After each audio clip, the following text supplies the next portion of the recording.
Hello, and welcome to this session on helping your veteran employees learn how to network better.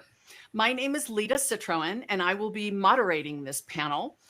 I am a civilian who has no prior military experience, yet for the last 14 years, I have found a way to serve the veteran community, integrating that into my core business. I have written 3 books on military transition, 2 designed to help service members exit the military and 1 for employers. I'm a LinkedIn learning instructor where 2 of my courses focus on military transition. I even did a TEDx on what it's like to be a civilian working in a military community. My work with transitioning service members, veterans, military spouses is deeply rewarding, as you can imagine. And if you're an employer or you work with veterans, you know what I'm talking about. But a lot of your companies are seeking to hire, onboard, retain, and grow your veteran talent. And networking is such a big part of that. I'm also on the board of directors of an organization called Project Sanctuary, which is a nonprofit that helps military families heal. But today we're here talking about networking. And those of us that are civilians know that networking is about relationship building. It's about a mutually beneficial relationship where we both succeed inside and outside the organization. And there are some forms of networking in the military. I've worked with a lot of veterans who tell me there is some form of networking, but it's not the same that we have in the private sector. It is very important to the civilian career. So we're going to hear from some fabulous speakers today who are going to talk about their own experience and what they're seeing in the veteran space to better empower you to encourage your veterans to network and show them how to do it. Let's meet our panel. I'm going to ask them each to introduce themselves, and then we'll jump into some questions. Ed, let's start with you. Great. Thanks, Lita. Hey, my name is Ed Dixon. I work for GXO Logistics, obviously with my shirt. I was in the Air Force for 11 years. I served as an aircraft maintenance officer, stationed in different parts of the U.S. and across the world. I got out of the Air Force in 2001, just before 9/11, and transitioned into my civilian career. For about 10 years, I bounced around a lot trying to figure out where I fit in, from sales to retail, worked for a legal firm. And finally, I found myself at what's now GXO Logistics about 12 and a half years ago. So I've had the opportunity to work in several roles at GXO, from business development to operational performance to currently I work in our EHS department, our environmental health and safety department, as a business continuity director. And I have a lot of opportunities to really apply a lot of the leadership lessons and things that I developed in the military and after into my role today. So I'm glad to be here and looking forward to the questions. Thanks, Lita. Thanks. Evan, how about you? Hi, everyone. Hi, Evan Guzman here. Thank you, Lita. So my background has really been in talent acquisition. For the last 2 decades, I spent a lot of time in supporting the military-connected community, transition out of the military into the civilian sector, working in the corporate sector, nonprofits. And now today I work for a company I started called the Milbrand Project and Veterati, which many of you may know or not. It's a great, tool that we'll share a little bit on shortly. But I'm an advocate by heart. My first entry to connectivity to the military started with a contractor with the Department of Defense. That's why I learned the transition struggles for many who are leaving the military and trying to figure out where they want to go. How do they go about it? So we've come a long way since in terms of providing resources, but networking is still true today. So I'm glad we're being part of this panel to kind of share some of the things I've learned and seeing the changing trends in what is networking today in the digital age. Fabulous. Charles, how about yourself? Hello, I'm Charles Spence. I'm with Cigna. So I'm a prior Army officer, was in for 8 years, got out in 2005, spent time deployed over in Iraq as well. My background is telecommunications, but through the years, I'm heavily vested in healthcare, where I've been with Cigna for the last several years and a few startups as well. I think one of the things that, as I was all the opportunities post my separation have really been as a result of networking, connections, building genuine relationships. I've never had to ask for a job. It was always there, and pathways that open up because of networking. So I'm excited to share some of the insights and also learn from this great panel as well, some of the insights and the power of networking as it works towards building your your community. Fabulous. Johnsy. Thank you, Lida. Hello, everyone. This is Jansi Nalla. Uh, I work for General Motors as an engineering group manager for software-defined vehicles. I'm a dual careerist. I'm not a veteran yet, but I'm also serving in the Army Reserves as a 92 Alpha. I started with 92 Alpha. I'm currently working as an engineering officer as a 12 Alpha. I get best of both the worlds. I'm an engineer by trade, so I'm able to contribute towards my engineering degree with my civilian job, but also help the military to build, construct, and do all the amazing things which our military does. Originally born and raised in India, moved here in 2015, and as I was defending my thesis, I got a great opportunity to serve the nation, and military or the army thought I was a good asset to the country, and they hired me in, and I think it's the best decision I've ever made in my life, and I'm proud to serve the nation and also help veterans and current service members in any way I can. I currently sit on General Motors Veterans ERG. We help individuals or service members moving, transitioning from military service, and even family members too, into the civilian world. And our motto is to make sure the transition is seamless. So I'm excited to be here along with other partners here to learn more about networking and also share my perspective as being a dual careerist. How can I help the broader community? Fabulous. Well, Ed, Charles, Johnsy, and all of you watching that have served in the military, thank you. Thank you for your service. Thank you for our freedom. Let's kick it off and focus on Ed and Charles, who have made that transition. How important was networking, and what did you do specifically as you were exiting the military and finding your civilian career? Ed, let's start with you. Yeah, so I was going to say, networking when I first got out was I was kind of lost at first. I didn't really know what to do. And I think, making a distinction between how I networked then and how I network now, I started just by reaching out to a headhunter and followed, whatever they told me to do, however they told me to interview, I just did what they said. I found myself in some roles that I probably wasn't the best fit for just because I learned how to interview well. And I think the distinction that I made now is that, when I was in the military and when we networked inside the military, I think our roles were a lot more clearly defined. Like why we were making a connection was really much more clear. So for example, just if you met somebody just by learning what their job was in a unit, right? We both understood immediately how we could benefit from each other. And the networking kind of took along a life of its own. And that relationship that you made kind of just made itself. I've learned that like in the business world, and I had a hard time transitioning to that, right? So I learned that in the business world, those lines are a little bit blurrier. Like instead of it being a mission above all else kind of mindset that we all had, you really have to work on building a true relationship. And I've also noticed that, the discussions are more strategic at a lower level. Like for example, talking to peers and potential connections, you really have to work a little bit harder on understanding how our interaction and collaboration can either save money for the company or for a new business opportunity, and really work on identifying how it could benefit both of us. So just kind of, I think it just takes, for me, it took a little bit more work, and it's a little bit more mindfulness in doing it. Love that. How about for you, Charles? Yeah. When I was getting out of the military as a signal officer, my background, I had an undergrad in business, was working on my MBA, but the commercial world was an unknown for me. Didn't know what I wanted to do. I just knew what I was doing for the last 8 years in the military. And, so it was a little daunting, but I had some good advice. And this is where the power of networking is, you need to really open up the tent of who you go out to and who do you seek guidance from. And so I was fortunate because I was in the Maryland, DC area. There was a lot of industry and professional trade associations. I happened to start expanding my outlook and on the markets and what the different opportunities were. And that led to some genuine connections where, and a lot of these were not military individuals. They were, people who were in either defense industries or consulting industries, et cetera.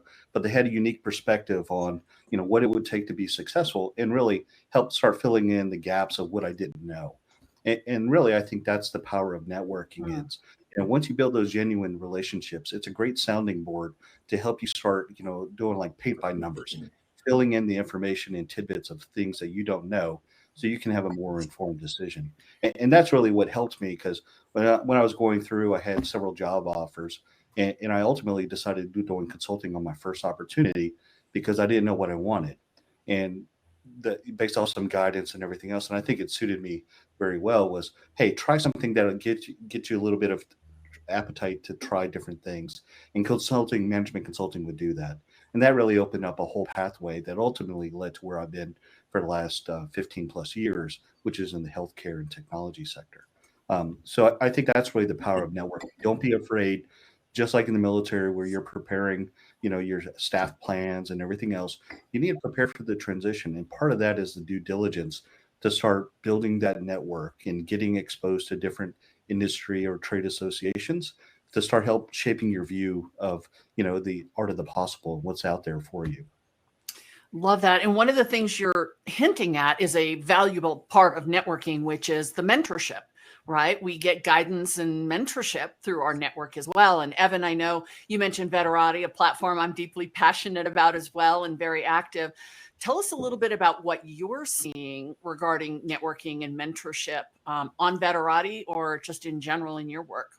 Yeah, it'll be a nice little mix there because what we find is, as Charles said, and even Ed, is sort of like, so I'm going to paraphrase, but it's more like, if you don't know, it's hard to aim when you don't have a clear line of sight of what it is, right?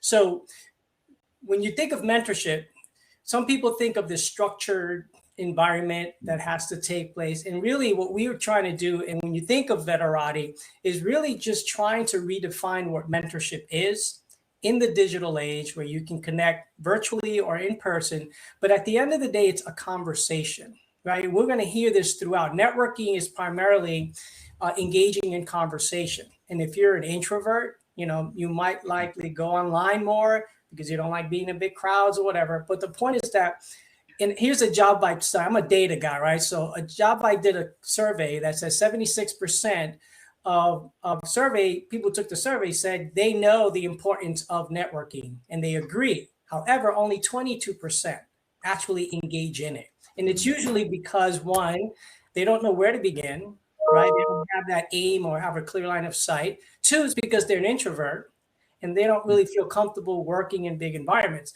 So if I was to explain this to transitioning service members, you look at it this way: informational interviewing, right? It's mentorship, it's coaching, a conversation. I just want to know how Ed got into the industry. Hey, Charles, I noticed you were in tech. How did you get into the healthcare industry? That's something I want to get into. That's that spark that makes a difference between making this process of networking complicated and simplify it. And I think a lot of transitioning service members and military spouses, from what we've read based on surveys, may overthink what networking is. And I think if you simplify it, you know what, let's just start with a conversation, no agendas. Ed, tell me a little bit about yourself. I think maybe you sharing your perspective, or even John Z or Charles, what's your perspective, might align with what I'm already going through. And you've been through it. So now we're going to share some practical advice. So my perspective has always been, listen first, see what the candidate is going through. Sometimes it can be overcome pretty quickly. Other times you might need a process. But all I can tell you is networking, we're all doing it. The problem is, what we don't know is, what are we networking towards, right? You got to have a plan. Some people, from a business perspective, network so they can generate more leads. Others are networking to build their persona, right? To build their brand or whatever. Not always selling you something, but they're trying to network for a purpose. And I think that's where the aim comes in, to say network with a purpose, and you'll start to see some results. When you don't have an aim and you're just networking, you're not going to see the value back because you haven't defined it for yourself. And it can be exhausting. John Z, you mentioned that you're open to networking and supporting people who are making that transition, or perhaps like yourself in dual careers and still in the Guard or Reserves. Tell us a little bit more about that. What does that look like? Thank you, Lita. And I can resonate with all the panelists here. Charles, you were at a point, I think the first step in transitioning from military services to begin preparing well in advance. So I've helped multiple current service members who are in transition, and I see a lot of our service members. I think the biggest drawback is they are afraid to ask for help, and as they transition a little bit early, they forget about the networking and building connection piece of it. So I think as we are supporting our veterans and current service member transition, the first start is helping them to network and build connections with professionals in their desired field. It could be job fairs, industrial conferences, or any other events that where you meet and learn people about opportunities. And also another big thing right now is making sure our current service member or transitioning veteran has an updated resume and an online profile to highlight the military experiences and also transferable skills. So I also think one of the most important resource for the transitioning military personnel is like Evan said, mentorship. Seek mentorship who have successfully made the transition from military to civilian life and learn from their experiences. So I've been recently helping a current service member who is Sarah Keith, who is 28 years old, and she's also an Army pilot. So in the military, she managed, I think, close to 9 or 10 Apache helicopters, plus another 40 people under to manage and to maintain the helicopters. And I told her this very openly, that I think your responsibility is more than any of your friends or family or anyone in the private sector can have at that age. But now, as she's deciding to leave the Army and she's trying to get into the civilian job, she realized she is having the most challenge explaining her career to the hiring managers who are not veterans. And they also struggle as a civilian. You struggle understanding the military lingo and how to translate the military experience into the corporate realm. I also explained to her that, hey, to network your way into the professional circles and learning new cultures and more, I feel like the veterans have faced down on more of the fundamental questions, like exactly the panelists said. Hey, why am I networking? Who am I networking with?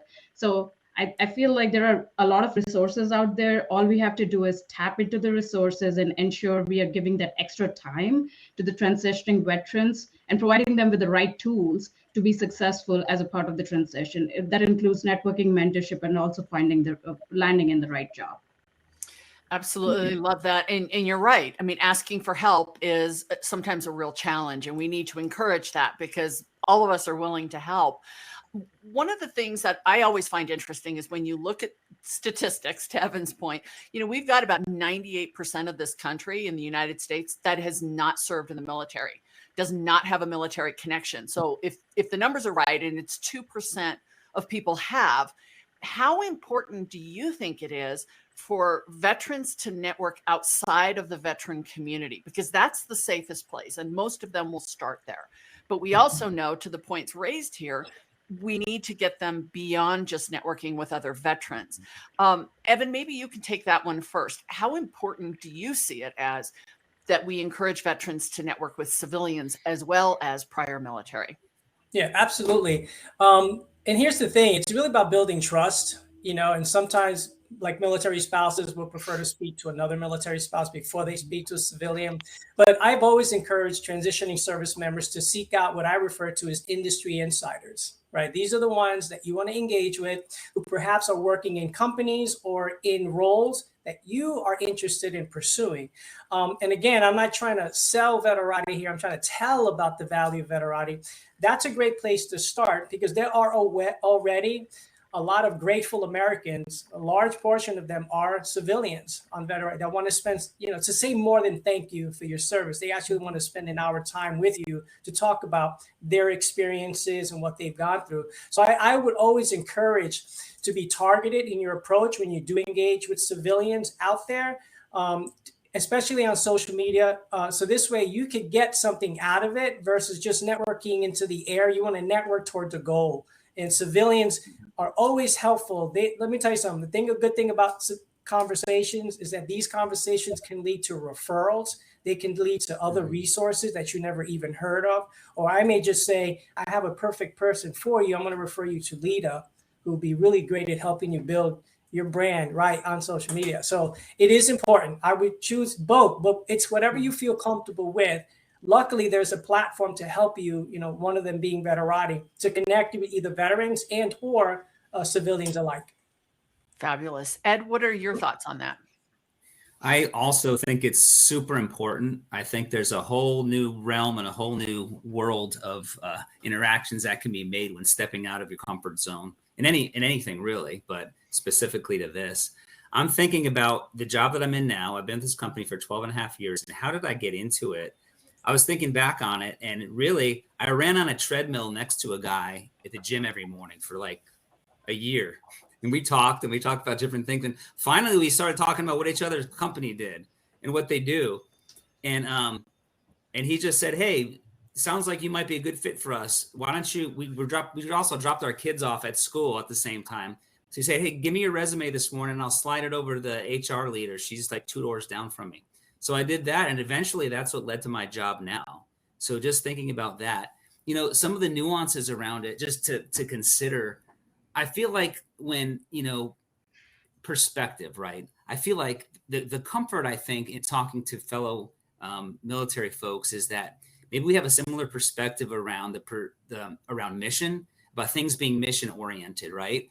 So with military people, it might be easier to build those connections around relating to a mission or doing something because it seems right. It's the right thing to do. We have this higher purpose, where sometimes it's harder to make that connection with someone who hasn't been brought up in that environment. So I found out early on it wasn't as easy to relate to people or get their buy-in around something just because it's the right thing to do. So, conversations are more around in business around, it's usually money driven, right? It's financially driven. So once I got comfortable and used to the financial context in talking about, how I could relate to somebody and how our businesses work, it made it much easier. So that was my experience with it. But I guess my advice would be to someone new, just kind of think of what makes other people tick, understand the commonality you have with them, and go from there and build a real relationship on that.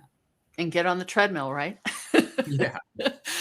Charles, what has been your experience? Do you think we should encourage veterans to also network with civilians as much as they are prior military? Oh, absolutely. I think, the reality is we're transitioning from one, career, one path of life, and we're taking a step into the unknown, especially if you get outside the DoD contract world. So the only way you can do that and make sure you're set up for success is really start integrating yourself into the new world you're going into. And in that perspective, as Ed and Evan is talking about, is going to come from those who've been in the industry, who've been in the jobs that you're looking to do. And I would say, the power of networking and preparation for your civilian counterparts is really that, just as we were SMEs and subject matter experts for what we did in the military, we're taking a step into an area where we're having to do a crash course in the new industry and learn new things. Well, what's a better way to accelerate that than to talk to somebody who's done that for 5-10 years, and they can give you the tips and tidbits of, hey, you should do this, or you need to go look at this. Or, I have not found, because I'm one of the things I also do in my day job is at Cigna is I'm part of the employment pillar for our Salute program, which is the ERG. And one of the things that we always push is, pushing people to other areas to expose the art of the possible. And I use that a lot because, everybody wants to hire a veteran. I've never really been into any conversation where anyone was opposed. They will give veterans a benefit and their spouses benefit of a doubt, even if the background on the resume doesn't seem like a good fit, because they know and understand some of the capabilities. But at that point, to help round that out and bring it home, you have to start filling in the gaps. And the only way to do that is to do your research, find out what you want to do. So then when you reach out to some of your civilian counterparts or the commercial counterparts, you start, becoming the student of your new profession and treat it as that. It's a professional discipline. We are professionals. Just like in the military, if we go on a new mission or go a new activity, you're doing your homework, you're preparing, you're studying. The commercial world is no different. If you're going into a new industry, going to a new job sector, you got to do your homework. And part of that is doing that outreach to those who've been there, done that, to help sort of get you an acceleration on the learning curve. So I think it's very important. Mhm. Fabulous. And Johnsy, since you work in both worlds, what's been your experience with encouraging veterans to network within the civilian sector as well as the military culture? Uh, so, Lita, I again agree with everything our panelists have said today. I had a unique experience as I started my engineering journey in Michigan. I had an employer when I started working. They were a little bit um, not on board as I was going for my military duty. I was called upon for a deployment, and then when I came back, I did see a lot of change in terms of getting assignments and things, getting assignments, promotions. And I thought to myself, I feel like I'm on a different board. And from that time, I actually stopped introducing myself as, hey, I serve in the military. I'm a dual careerist. GM reached out. GM provided me with an opportunity, and luckily, that was again as a piece of a networking. The hiring manager um, had so the hiring manager's husband was in the military, and she really appreciated the way we serve and we support our country here. So uh, the reason I wanted to tell that story is from one experience to another, you learn different things. My first experience was, hey, do not introduce yourself as a current service member because you might not get a job outside. The second piece was I did get a manager who was, she was really supportive of our military, and she has helped me a lot in terms of growing my career within GM. So I want to talk about nurturing the relationship you have created, not just with the service members, but also with the civilians. And I highly, highly recommend building professional relationships outside of the military to any service member, let it be Guard, Reserve, or even the veterans who are transitioning. And you can start at corporate events or job fairs. And also another piece of advice is when you attend networking events, it is very important to prepare a brief elevator pitch. And the reason for elevator pitches, it is super useful. How can you introduce yourself and make a memorable first impression?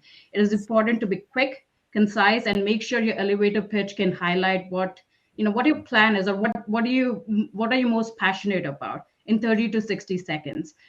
So my quick advice is, how do you nurture your relationships, and always be prepared with the elevator pitch. It shouldn't be more than 30 to 60 seconds. And that creates the first impression. It will take you a long way. Fabulous. Well, I'm sure you're recognizing that time is flying by for us. And any of you watching, we've got quite a big group participating today.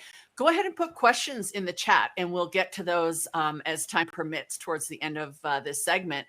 But I want to wrap up this part of the conversation by asking each of you your top 3 tips that you would give any transitioning service member. And I'm going to give 3 tips for employers out there. I would say to build on what Johnsy said, find the veterans in the room. They're there. They're usually not as suave and eloquent in their networking. Find them in the room and help them. Make it your mission, to build on what Ed said, make it your mission to show them, introduce them, help them through their elevator pitch. Number 2 is encourage them to remember it's a relationship. This isn't about closing a deal. We're building relationships and sort of figuring out online or in person if we want to perhaps collaborate or do work together or be friends. That's what networking really is. And the third is to be patient.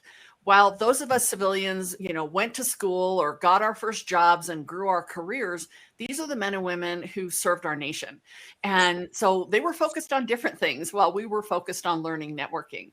And I think if we're patient with them and we encourage them and show them and give them the tools, then we're really setting those veterans in our lives up for success as they grow their careers. So I'm going to turn it over to the panel to give their top 3 tips. And again, please put your questions in the chat, and I'm making notes of them, and we'll tackle them after.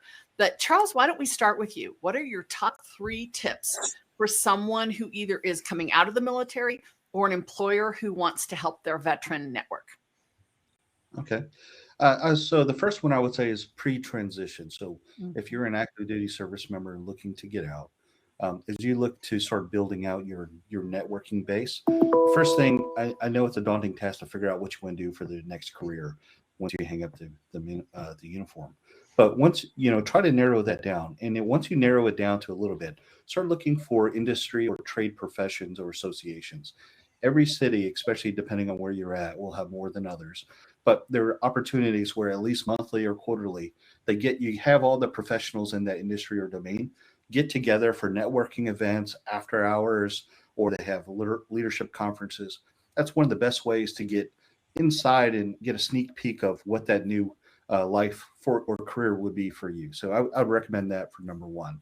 For number two, once you're in the transition out and you're at your first employer, look, most companies have a veterans ERG, and ERG is Employee Resource Group. It's a great resource because a lot of them are trying to figure out how do they engage with their veteran community. And the really good ERGs are the ones that also say, hey, not only how do we grow and develop our ERGs with leadership development programs, veteran hiring, veteran spouses, but they also, if they can, find that win-win with local community engagement. So there's a way for you to expand your networking inside and outside of the employee workplace and with your local community. So it's a win-win. And the last one would be for your personal development, for networking. Start looking at, depending on where you're at in the city, there's usually a veterans local VSO or some type of like a LinkedIn Military City or other veteran type of organizations that are having the meetups. And those will be heavily with other veterans, but they're usually with also a good blend of leaders from other companies who are veterans as well, and then locals who are supporting the veteran community. So it's a great way for us to sort of come together, because one of the unique things about veterans, and I say this all the time when I talk to our ERGs, that the veterans community is one of the most diverse, and it's also the most enriched. So, we veterans have a service heart. So as we do this and as we network, be genuine in it and find these pathways to sort of build those relationships. Just make sure they're really genuine versus artificial, because nothing will kill and stop a networking opportunity than somebody seeing you trying to do it just for, a one directional benefit. It's got to be a mutually beneficial type of arrangement. Absolutely. Ed, what would you add to that? Ironically, my first one is Charles's last one. So even though he took it from a different perspective in terms of like getting in the room, bigger picture, I focused a little more on once you're in the room, having those interactions.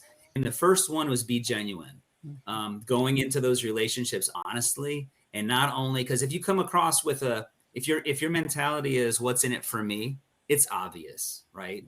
So be genuine and go into those not only with that what's in it for me attitude, but what you can bring to the relationship. And that kind of rolls into the second one. Just like any friendship or relationship, the connection can be centered around give and take. So going into it with that mentality. And so the tip is, help the other party understand what's in it for them and how you can have their back. And, that piece about having their back kind of leads into the third one, which is to develop trust, right? But, the lessons that we learn about integrity and those principles when we're in the military that's beaten into us early, right? About integrity and unity that we learned, I think those are universal, right? And to maintain those relationships and to maintain those networks, have trust and don't throw people under the bus. I think that's my three. Be genuine, help them understand, and develop trust. Fabulous. John Z., what are your three?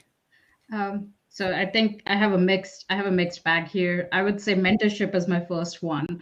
So a quick take, as I joined GM, one of my mentors said to me, hey, John C., whenever you introduce yourself next time, talk about, hey, this is John C., and also talk about your military background. And the reason is that will open up a lot of doors for you. And I took that feedback from my mentor, and it has helped me a long ways. Like I said in my previous story that, hey, I was afraid to introduce myself because, somehow I felt like I might be mistreated in a company. And then I have a mentor who values veteran community and who wants to serve and help, the people who have served and also the family members. They're pushing us to do the right thing. So first thing, my first suggestion is find a mentor who can help you, and also never be afraid to introduce yourself as a veteran, especially for women. I've talked to multiple women veterans I've never heard them introducing themselves that they were a part of the armed forces. So to all the women out there, please make sure if you have served or you're serving, it is okay to bring your whole self uh, to the world. The second one I would say is nurture relationships. And, as you nurture your relationship, it should be genuine, just like Ed said, because the relationships you have created with your service members and even with your civilian counterparts could lead you to job opportunities and even greater things. You can learn from each other as you go. My third one is it is a little bit of why do you exist as a person, what do you have to focus on. And generally, if you look into the different books which are out there, they're called ethical authorities. What does that mean? The authority that is achieved within the context of a community with shared values and ethos. It is the same logic for the companies where you see yourself next in the career. So start trusting the purpose of the company's existence, and it should be aligned with your purpose. And the reason is that will help you to guide you and take you in a long journey than a shorter journey. And the best way to start is, join an ERG, or reach out to a member who is a part of the ERG within the community. And at GM, we have Veterans ERG, and our mission statement is actually really aligned with what I truly believe in, which is easing the transition from active duty to civilian for newly transitioned veterans. And we are also working towards accelerating career development of established veterans and ensure that Guard and Reservist members excel in their dual career. So our mission statement is kind of what I live to support our community here. And you can do the same. You just have to do some research, find where your people are, and also make sure you have a shared value as you go into finding a new job. Fabulous. Evan, will you round us out? Your top Yeah, three. let's round this out. So my three are: know what you want to do, have a goal. Once you know what that is, you target your networking to meet those goals. So remember, you have to have the ability to network towards a goal, and don't give up. Remember your training. And I'll wrap it up with that. Fabulous. Well, we've got a couple minutes left. We did get two questions. Johnsy, you mentioned elevator pitches, something that we all spend a lot of time focused on and teaching. Somebody was asking if you could give some examples or help the audience understand a little bit more about the elevator pitch. Good question, Lida. And I think it is very personal to each individual.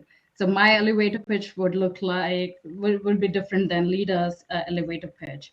I would say, hey, do some self-reflection as what you truly believe in. What is the value you bring to the table, and start working around your elevator pitch. And also, try it out.